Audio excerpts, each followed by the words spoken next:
को circular motion को हम 2 डायमेंशनल मोशन बोलते हैं। तो ये 2 डायमेंशनल मोशन हम क्यों कहते हैं? क्योंकि यहाँ कोई पार्टिकल अगर सर्कुलर मोशन कर रहा है तो उसके 2 कोऑर्डिनेट्स चेंज होते हैं। अब सबसे इंपॉर्टेंट चीज़ कि सर्कुलर मोशन कब स्टार्ट होता है, मतलब कोई भी चीज़ सर्कुलर मोशन स्टार्ट कब करेगी, कोई पार्टिकल है या कोई ऑब्जेक्ट है, वो सर्कुलर मोशन स्टार्ट कब करेगा, सबसे इंपॉर्टेंट बात है ना, कब करेगा सर्कुलर मोशन स्टार्ट। कैसे फोर्स लगाएं, क्या वेलोसिटी दें, क्या डायरेक्शन दें कि जिससे ऑब्जेक्ट सर्कुलर मोशन स्टार्ट कर दे, है ना। क्या होगा, कैसा फोर्स लगे, सेंट्रीपिटल फोर्स लगे। मतलब ये देखो सेंट्रीपिटल फोर्स लगे, उस फोर्स को सेंट्रीपिटल फोर्स हम बोलेंगे तो बाद में जब वो मोशन करना स्टार्ट कर देगा। हम क्या समझ रहे हैं कि पार्टिकल मोशन ही कब शुरू करेगा, सर्कुलर मोशन शुरू ही कब करेगा, ये बात कर रहे हैं, है ना। तो देखो अगर मैं बोर्ड पे कोई सर्कल बनाऊंगा तो वो तो आपको आपकी तरफ से कैसा दिखेगा कि वर्टिकल है ना।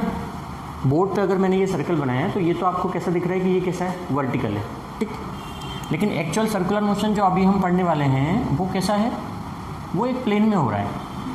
अब ये भी एक प्लेन तो है लेकिन ये वर्टिकल प्लेन है जो मैंने बना दिया, सही है। लेकिन यहाँ पे जो सर्कुलर मोशन है ये हॉरिजॉन्टल और वर्टिकल, ये 2 अलग अलग तरह के सर्कुलर मोशन होते हैं। हॉरिजॉन्टल सर्कुलर मोशन और वर्टिकल सर्कुलर मोशन, ठीक।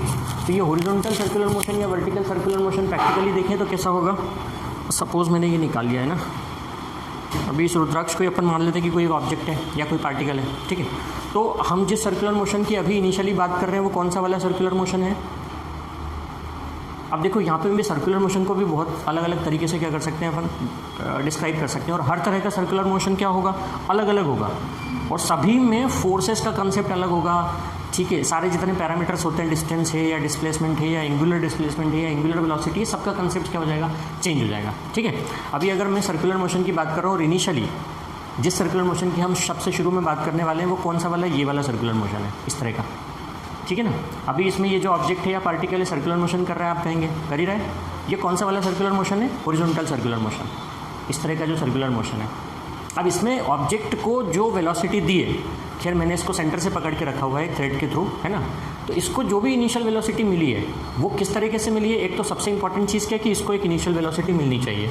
क्या मिलनी चाहिए, इनिशियल वेलोसिटी मिलनी चाहिए ऑब्जेक्ट को जिसको सर्कुलर मोशन करना है या करवाना है। तो सपोज़ ये तो सेंटर है जिसके अबाउट वो ऑब्जेक्ट क्या करेगा, सर्कुलर मोशन शुरू करेगा। और उसने अपना मोशन सपोज यहाँ से शुरू किया, कहाँ से शुरू किया, पॉइंट ए से स्टार्ट किया है अपना सर्कुलर मोशन। ऑब्जेक्ट ने कहाँ से किया है, पॉइंट ए से स्टार्ट किया है सर्कुलर मोशन। अब ए से स्टार्ट किया है, इनिशियल वेलोसिटी उसको हमने दी, तब उसने मोशन स्टार्ट किया। अब किसी ऑब्जेक्ट को अगर हम इनिशियल वेलोसिटी दे दें, सपोज मैंने एक ऑब्जेक्ट है और उस ऑब्जेक्ट को इनिशियल वेलोसिटी दे दी, तो ऑब्वियसली जो इनिशियल वेलोसिटी दी है वो किसी न किसी, ठीक है। तो एक तो इनिशियल वेलोसिटी दी, सपोज आपने यहाँ से उसको इनिशियल वेलोसिटी दी तो किस डायरेक्शन में दी, इस डायरेक्शन में दी इनिशियल वेलोसिटी। तो हमने क्या पढ़ रखा है कि अगर जिस डायरेक्शन में आप इनिशियल वेलोसिटी दोगे तो ऑब्जेक्ट उसी डायरेक्शन में जाएगा, ठीक है। तो इसको बिल्कुल सीधे स्ट्रेट लाइन को क्या करना चाहिए, फॉलो करना चाहिए। लेकिन हमें कौन सा मोशन करवाना है, सर्कुलर मोशन करवाना है। तो फोर्स की डायरेक्शन इस पार्टिकल के ऊपर या इस ऑब्जेक्ट के ऊपर कैसी होनी चाहिए। अगर ऑब्जेक्ट यहाँ है, इनिशियल वेलोसिटी इस डायरेक्शन में दी, लेकिन अगर आप इस डायरेक्शन में एक फोर्स भी लगा दोगे तो ऑब्जेक्ट पे टेंजेंशियल फोर्स लगा, उसकी वेलोसिटी के टेंजेंशियल लगा, है ना। टेंजेंशियल लगने से, अब ऐसे टेंजेंशियल लगने से क्या ये अपनी डायरेक्शन चेंज कर देगा, यानी इस डायरेक्शन में मुड़ जाएगा। अब कंटिन्यूसली अगर उसके ऊपर टेंजेंशियल फोर्स लगता रहे, कैसा फोर्स लगता रहे, टेंजेंशियल, यानी फोर्स की डायरेक्शन हमेशा कैसी हो, उसके डिस्प्लेसमेंट के परपेंडिकुलर ही हो, है ना। तो ये कंटिन्यूसली क्या करता रहेगा, अपनी डायरेक्शन को चेंज करता रहेगा और कैसा पाथ एक्वायर कर लेगा, सर्कुलर पाथ एक्वायर कर लेगा।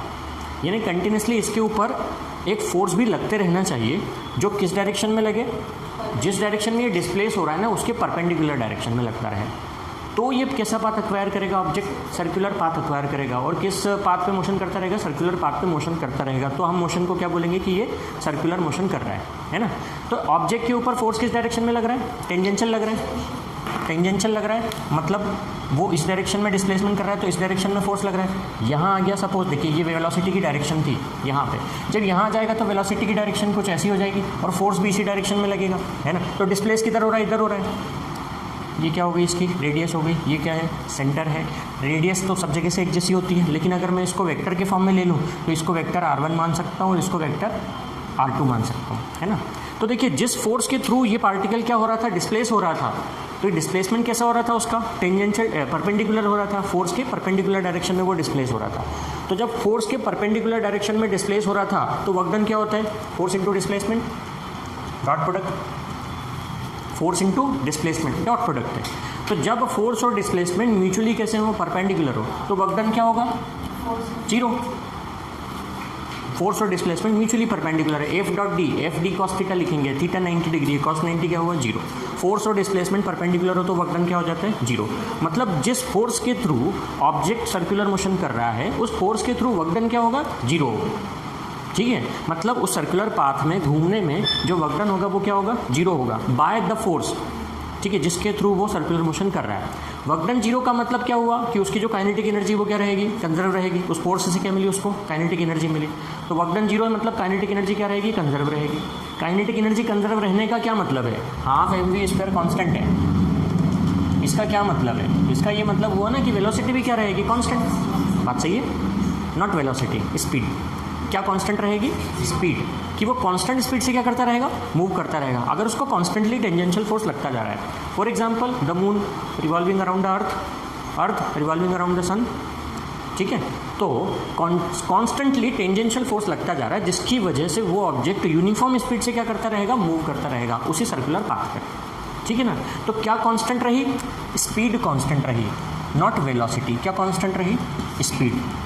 वेलोसिटी क्यों कांस्टेंट नहीं है, क्योंकि वेलोसिटी वेक्टर क्वांटिटी है, डायरेक्शन तो बार बार चेंज हो रही है, हर पॉइंट पे चेंज हो रही है। अगर वो ए पे है तो डायरेक्शन इस तरफ है, वो बी पे है तो डायरेक्शन इस तरफ है, वो अगर यहाँ आ गया तो वेलोसिटी क्या हो जाएगी, चेंज, क्योंकि डायरेक्शन बदलती जा रही है।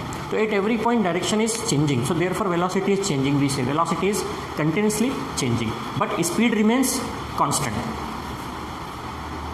स्पीड रिमेन्स कॉन्स्टेंट, ठीक है। वेलोसिटी चेंजेस, तो कुछ पॉइंट्स जो हमें ध्यान में रखना है कि अगर ऑब्जेक्ट सर्कुलर मोशन कर रहा है तो काइनेटिक एनर्जी कंजर्व रहती है, स्पीड यूनिफॉर्म रह जाती है, लेकिन वेलोसिटी चेंज होती रहती है, और वर्क डन क्या होता है, जीरो होता है उस फोर्स से जिस फोर्स से ये क्या कर रहा होगा, मूव कर रहा होगा। सो अभी मोटा मोटा हमने समझा कि अगर कोई ऑब्जेक्ट किसी ऐसे हॉरिजॉन्टल, जो भी हम अभी बात कर रहे हैं ना सर्कुलर मोशन, वो कौन से सर्कुलर मोशन की बात कर रहे हैं, हॉरिजॉन्टल सर्कुलर मोशन की, हाँ इस वाले सर्कुलर मोशन की बात कर रहे हैं आप। अब देखो ये वाले मोशन को आप कौन सा बोलोगे, हॉरिजॉन्टल सर्कुलर मोशन। देख लो ये कौन सा मोशन है, हॉरिजॉन्टल सर्कुलर मोशन। अब अगर इसी का ऐसा हो जाएगा ये, तो ये कौन सा हो जाएगा, वर्टिकल सर्कुलर मोशन हो जाएगा। अब एक तीसरे तरीका और होता है, अब तीसरे तरीका क्या होगा, इसको क्या बोलेंगे, कोनिकल पेंडुलम। क्या बना रहा है ये, कोन बना रहा है, बनाएगा ना कोन। तो सर्कुलर मोशन तो कर रहा है ऑब्जेक्ट, लेकिन साथ में जिससे ये अटैच है पॉइंट से, और जिसके थ्रू क्या कर रहा है, ये मूव कर रहा है। अब सिंपल, जैसे सिंपल पेंडुलम होता है, सिंपल पेंडुलम इसको बोलते हैं आप, ये क्या होता है, सिंपल पेंडुलम। लेकिन जब ये ऐसा मोशन करने लग जाए तो इसको क्या बोलेंगे, कोनिकल पेंडुलम। इस कोनिकल पेंडुलम में ऑब्जेक्ट मोशन कौन सा कर रहा है, सर्कुलर। तो तीन तरह के मोशन एक्चुअली पढ़ना है आपको कॉम्पिटिटिव लेवल पे, हाँ जैसे आप केवल बोर्ड्स लेवल पे पढ़ते हो तो खाली सर्कुलर मोशन ही पढ़ लेते हो, सर्कुलर मोशन का मतलब हॉरिजॉन्टली हो जाता है, और कभी कभी आप समझ लेते हो वर्टिकल सर्कुलर मोशन को भी थोड़ा सा। लेकिन ये जो कोनिकल वाला है, कोनिकल पेंडुलम, ये नहीं समझते हो। कोनिकल पेंडुलम जो है वो केवल आप कॉम्पिटिटिव लेवल पर ही पढ़ोगे, ठीक। तो अभी सबसे पहले हम बात हॉरिजॉन्टल वाले की कर रहे हैं, जितनी भी बातें करेंगे अभी तक हम, तो वो किसकी करेंगे, हम हॉरिजॉन्टल सर्कुलर मोशन वाले की करेंगे। तो क्या है कि ठीक है, ये अपन जो पढ़ रहे हैं वो तो पढ़ रहे हैं। अब देखो पार्टिकल ए से कहाँ पे डिस्प्लेस हुआ, बी पे डिस्प्लेस हुआ, तो इसने ये जो आर्क बनाई ए से लगा के बी तक जाने में, इसको क्या बोलोगे आप, डिस्टेंस। डिस्टेंस क्या हुई, फिगर के अकॉर्डिंगली आर्क ए बी है ना, जिसको मैंने किससे रिप्रेजेंट करा है, एस से रिप्रेजेंट करा है। अब पार्टिकल ए से बी तक चला गया, उसने ये एक आर्क ड्रॉ कर ली जिसकी लेंथ कितनी है, एस है, जिसको हम किससे रिप्रेजेंट कर रहे हैं, एस से रिप्रेजेंट कर रहे हैं। तो उसने सेंटर पे एक एंगल भी सबटेंड कर दिया, मान लीजिए थीटा एंगल सबटेंड कर दिया। और now we want to calculate the distance. So इस डिस्टेंस को हम कैसे कैलकुलेट करेंगे, एक फार्मूला होता है, angle is equal to arc upon radius, होता है ना मैथमेटिक्स में, angle is equal to arc upon radius. It means you can write theta is equals to what is arc, S, and the radius is R. So you can calculate distance by R into theta, यानी radius into angular displacement. What is theta, angular displacement. जितना angle उसने subtend किया एक point से लेकर के दूसरे point तक जाने में। तो ये एस क्या हुआ, डिस्टेंस हुआ है। Now if we want to calculate displacement,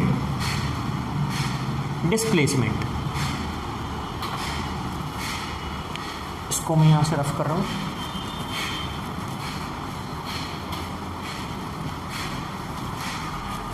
displacement, तो देखिए डिस्प्लेसमेंट के लिए क्या होता है, the shortest path between the initial and the final point. So हम ए और बी को क्या कर दें, ज्वाइन कर दें ऐसे करके, ये क्या होगा डिस्प्लेसमेंट स्ट्रेट लाइन में। अब क्या है कि यहाँ पे ये फिगर में थोड़ा हॉच पॉच हो जाएगा, तो मैं इस फिगर को थोड़ा अलग से बना रहा हूँ। यहाँ पे ये कुछ इस तरह का फिगर बना, देखो ये पॉइंट ए है, ये पॉइंट बी है, ये डिस्प्लेसमेंट की डायरेक्शन है, ए टू बी गया वो। तो अब यहाँ से ओ ए और ओ बी ये क्या थी, रेडियस थी।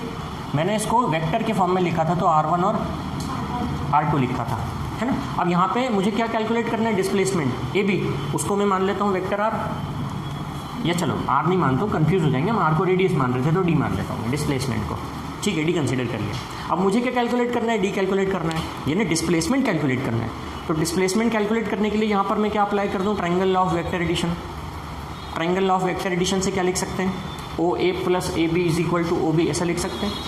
ओ A vector, O A plus A B is equal to O B, ऐसा लिख सकते हैं। So R1 vector plus vector D is equals to R2, that is displacement which you have to find is R2 minus R1, correct है।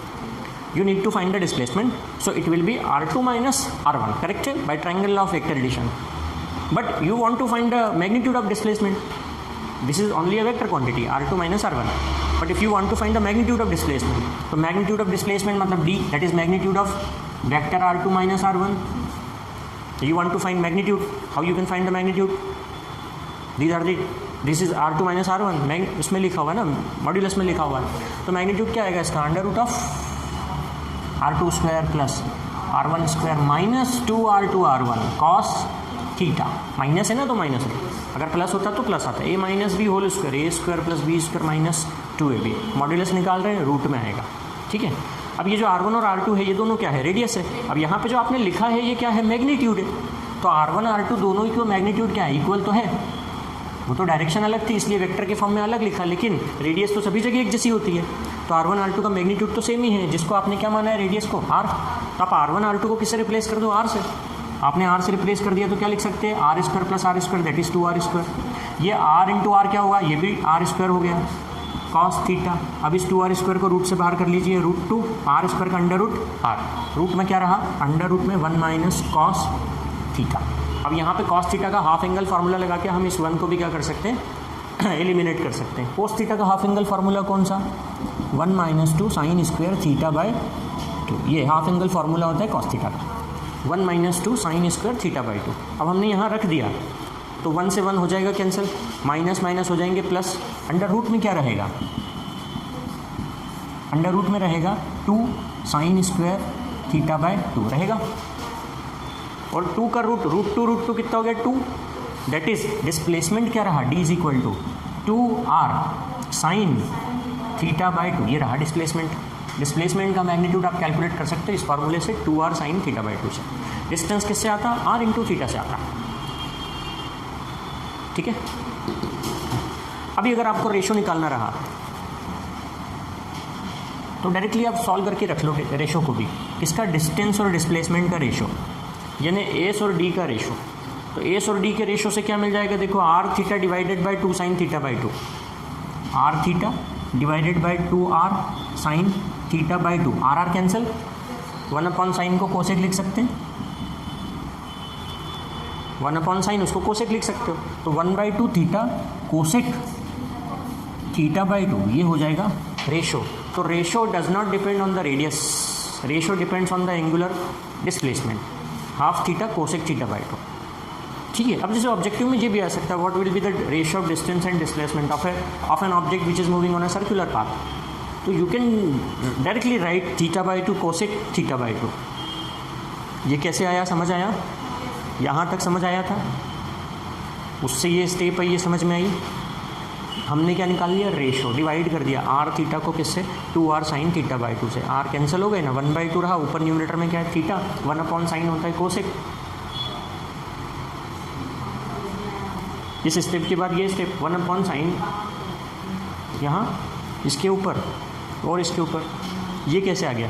ये common ले लो ना, 2r², 2r² common ले लिया तो क्या बचा? 1 - cos थीटा। 2r² कॉमन ले लिया, अंडर रूट से बाहर आ गया तो 2 का रूट नहीं निकलता है, √2, r² का अंडर रूट क्या हो गया? r, ठीक है। 2r² अंडर रूट के अंदर आएगा कॉमन तो √2 और r² का under root r, that is क्या होगा? √2r, और अंदर बचेगा 1 - cos थीटा। फिर cos थीटा की जगह ये फॉर्मूला अप्लाई कर देना, 1 कैंसिल हो जाएगा, माइनस माइनस प्लस हो जाएगा, और फिर एक अंदर 2 बचेगा, sin² θ/2, और ये √2 और √2 मिल के हो जाएंगे 2, और sin² का रूट निकल गया sin θ/2, ठीक है। इसको नोट कर लो।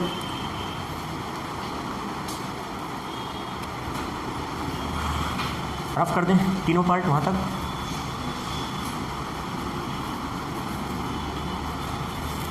रफ कर दो, यस नो बोल दिया करो, है।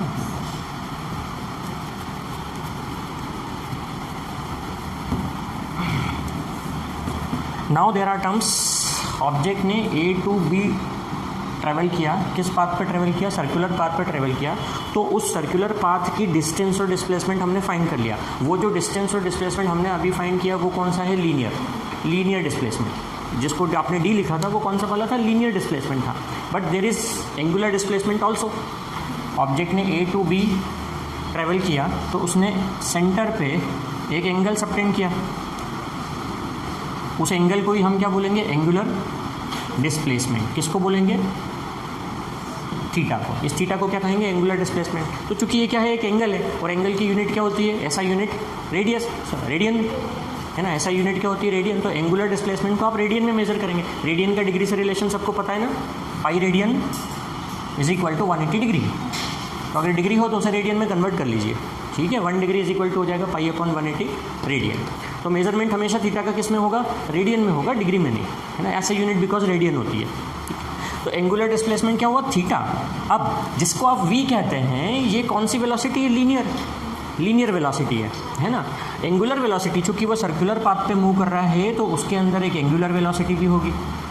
एंगुलर वेलोसिटी को किससे रिप्रेजेंट करेंगे आप? ओमेगा से रिप्रेजेंट करेंगे। और वेलोसिटी क्या होती है? Rate of change of displacement, जैसा लीनियर में पढ़ते हैं हम। Velocity is rate of change of displacement. तो angular velocity is also rate of change of angular displacement. Means omega क्या होगा? dθ/dt।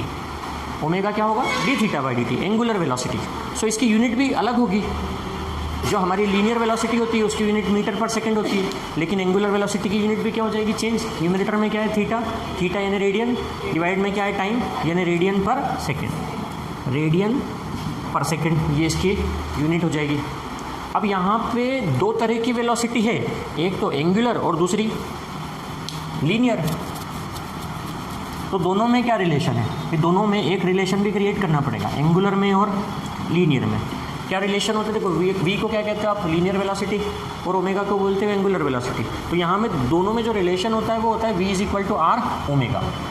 और v कैसी क्वांटिटी है? वेक्टर। ओमेगा भी कैसी क्वांटिटी होगी? वेक्टर। एंगुलर वेलोसिटी भी कैसी क्वांटिटी होगी? वेक्टर क्वांटिटी होगी, ठीक है ना। एंड फार्मूला क्या है? v = r omega. And this relation is the most important relation in circular motion. Most of the question we can solve by this relation, v = r omega. Angular displacement हुआ, angular velocity हुई, तीसरा क्या? Angular acceleration. Angular acceleration को किससे represent करोगे आप? Alpha से। Alpha. ए क्या होता है? Linear acceleration. A is linear acceleration. And what is acceleration? Rate of change of velocity.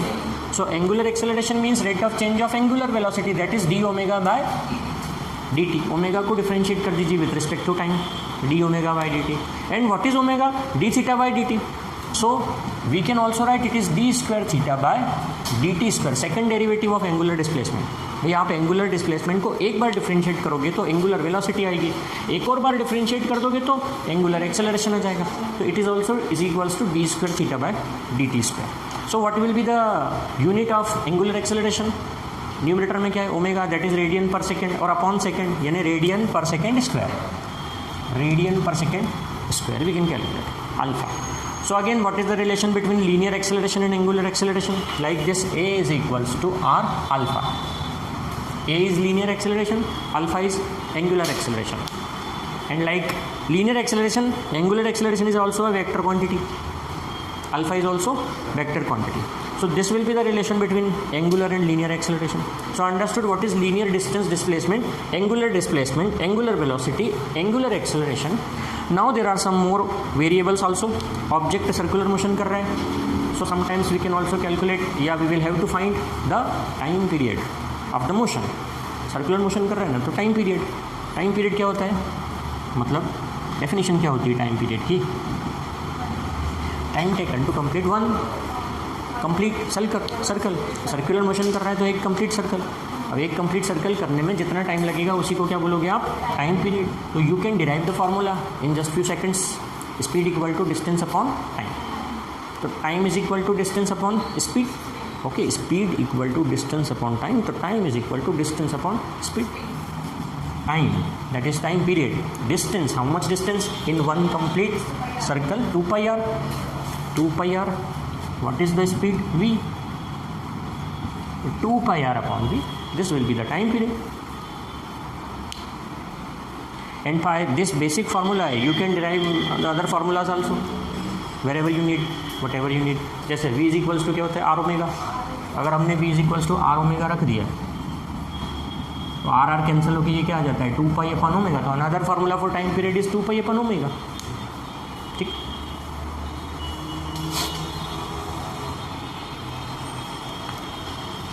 So from this equation omega can be written as 2 pi upon t. सही है. एंगुलर वेलोसिटी अगर आपको calculate करना है तो आपको अगर टाइम पीरियड पता है तो टाइम पीरियड से डायरेक्टली एंगुलर वेलोसिटी आ जाएगी, ओमेगा आ जाएगा. 2 पाई डिवाइडेड बाय कर दो टाइम पीरियड, है ना. यानी कि यहाँ से देखिए एक क्या रिलेशन आया कि angular velocity is inversely proportional to time period. सही है. टाइम पीरियड जितना ज़्यादा होगा एंगुलर वेलोसिटी उतनी कम होगी, टाइम पीरियड जितना कम होगा एंगुलर वेलोसिटी उतनी ज़्यादा होगी. ठीक है. Another frequency which we can represented by nu. Frequency, what is frequency? Number of cycle per second. Number of cycle per second. एक सेकेंड में जितने साइकिल कर लें कंप्लीट, उसको बोलेंगे frequency. Means it is reciprocal of time period. What is frequency? It is the reciprocal of time period. So time period आप always अगर calculate कर चुके हैं तो वहीं से फ्रीक्वेंसी निकल जाएगी. ठीक है. यानी कि फ्रीक्वेंसी न्यू क्या हो जाएगी, v अपॉन 2 pi r. या frequency nu is equals to क्या हो सकती है, 2 pi न्यू.